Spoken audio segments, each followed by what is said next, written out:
Assalamualaikum warahmatullahi wabarakatuh. Alhamdulillahi rabbil alamin.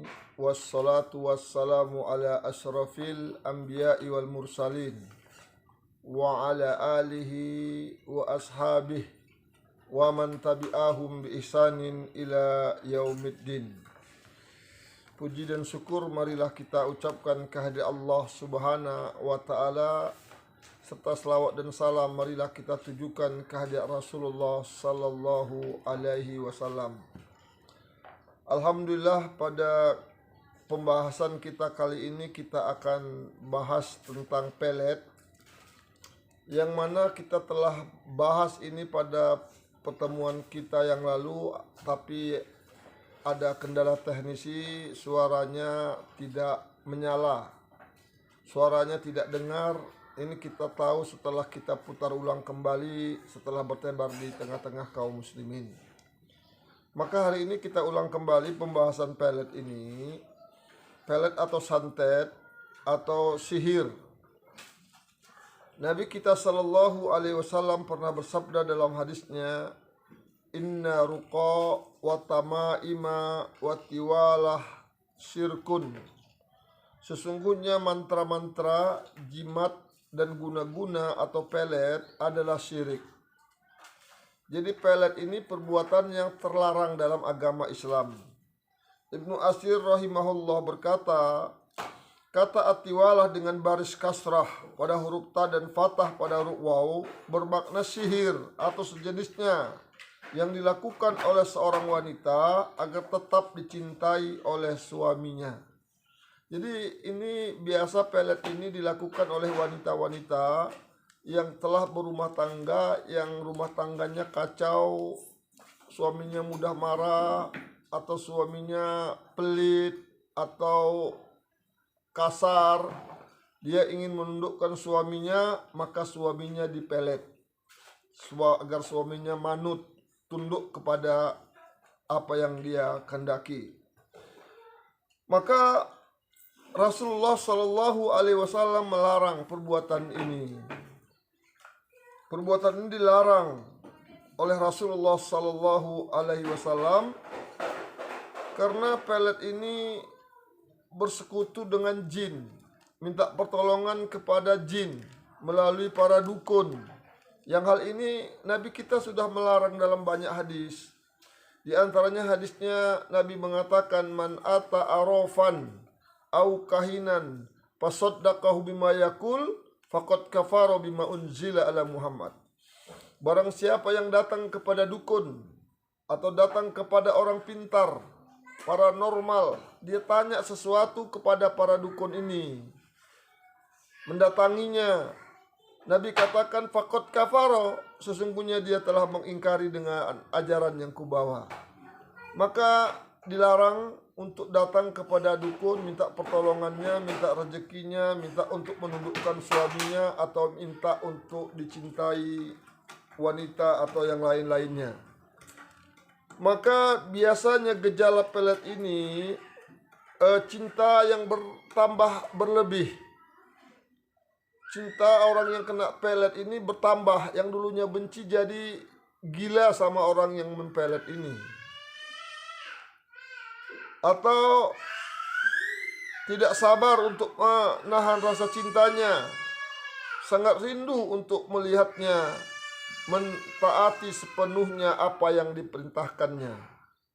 Jemaah yang dimuliakan oleh Allah Subhanahu wa ta'ala, kalau pelet ini terjadi bagi orang yang sudah punya istri atau punya suami, sering sekali terjadi pertengkaran antara suami dengan istri. Tetapi biasanya cepat mereda dan berjalan sebagaimana biasanya normal, namun sering bertengkar, emosional, marah tak bisa ditahan. Bahkan ada yang baru nikah seminggu, sudah terjadi pertengkaran, nikah 3 hari, ingin cerai. Karena keinginan setan, jin, iblis ini, bagi suami-suami yang sudah menikah, istri-istri yang sudah dinikahi, ini ingin memisahkan hubungan mereka. Tapi kalau belum menikah, mereka ingin menyatukan. Pacaran-pacaran, ini kerjaan iblis. Tapi setelah menikah, dia ingin memisahkan hubungan rumah tangga ini. Sebagaimana yang diterangkan oleh Allah Subhanahu wa Ta'ala dalam Al-Quran surat Al-Baqarah ayat 102, dia menginginkan bainal mar'i wa zaujih, ingin memisahkan hubungan suami istri. Jemaah yang dimuliakan oleh Allah Subhanahu wa Ta'ala, ada salah satu dari hadis yang disampaikan oleh Nabi Sallallahu Alaihi Wasallam. Hadis ini sangat panjang. Hadis ini panjang. Hadis ini kita lihat terjemahannya. Ini hadis dari Jabir radhiyallahu anhu. Ia berkata, Rasulullah Sallallahu Alaihi Wasallam telah bersabda, sesungguhnya iblis meletakkan singgasananya di atas air. Kemudian ia mengutus bala tenteranya. Maka yang paling dekat kedudukannya di antara mereka kepada iblis adalah yang paling besar fitnahnya, kerusakannya, yang membuat kerusakan di tengah-tengah masyarakat. Salah satu dari mereka datang menghadap iblis seraya berkata, aku telah berbuat demikian dan demikian. Lalu iblis menjawab, kamu belum berbuat apa-apa. Kemudian yang lain datang menghadap iblis seraya berkata, aku tidak meninggalkan sampai ia menceraikan dari istrinya. Rasulullah bersabda, kemudian iblis tersebut mendekatkannya kepadanya seraya berkata, sebaik-baik bala tenteraku adalah kamu. Jadi bala tentera yang disenangi oleh iblis agar anak buahnya itu, prajurit-prajuritnya itu memisahkan hubungan suami istri. Karena dengan pisahnya hubungan suami istri, kedua-dua suami istri itu mudah melakukan dosa, bahkan dosa besar, kemaksiatan kepada Allah Subhanahu wa Ta'ala.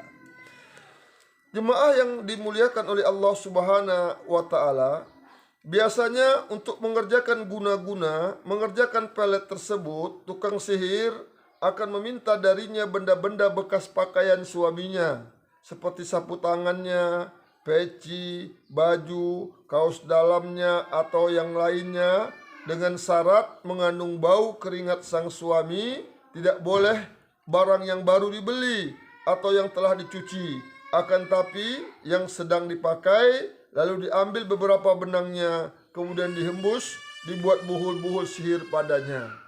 Ini cara pelet itu.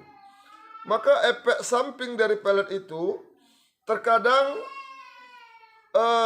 pelet itu yang disantet atau yang dipelet itu jatuh sakit.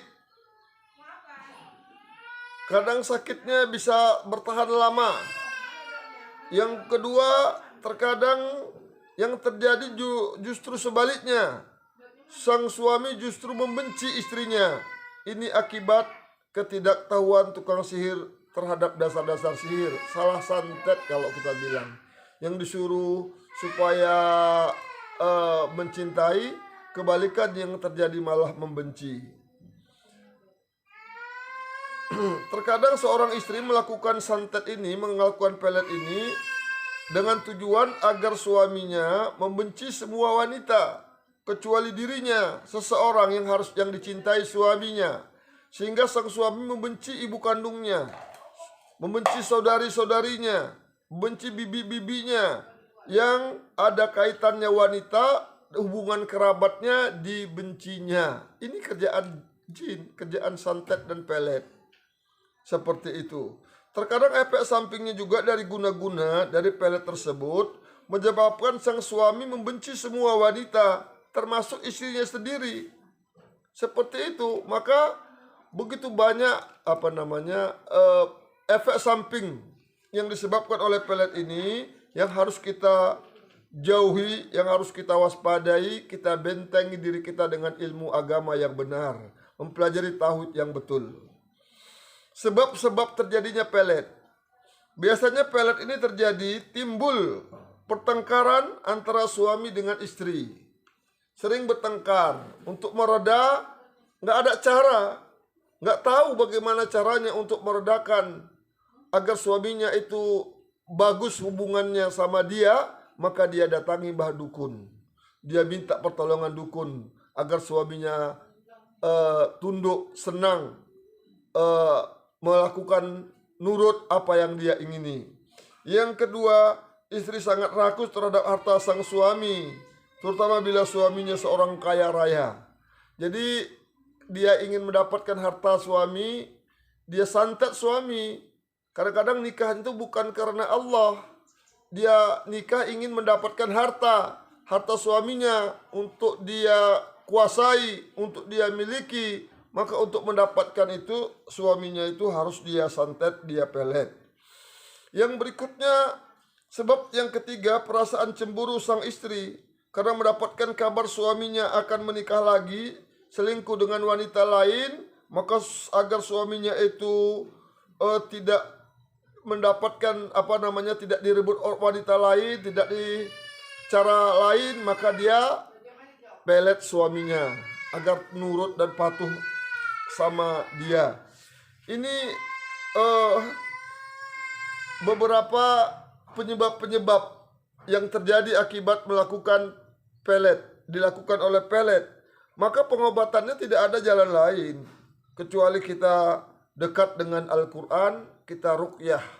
Makanya kaum muslimin ini bisa meruqyah sendiri, mengantisipasi sebelum pelet itu bekerja di dirinya dengan membacakan ayat-ayat Al-Quran, hadis-hadis Nabi, doa yang telah diajarkan Nabi kita Muhammad sallallahu alaihi wasallam.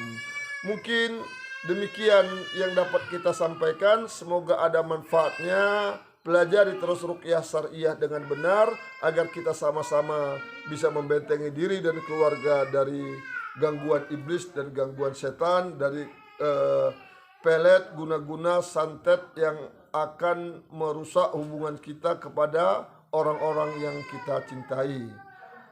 Kepada Allah kita mohon ampun. Assalamualaikum warahmatullahi wabarakatuh.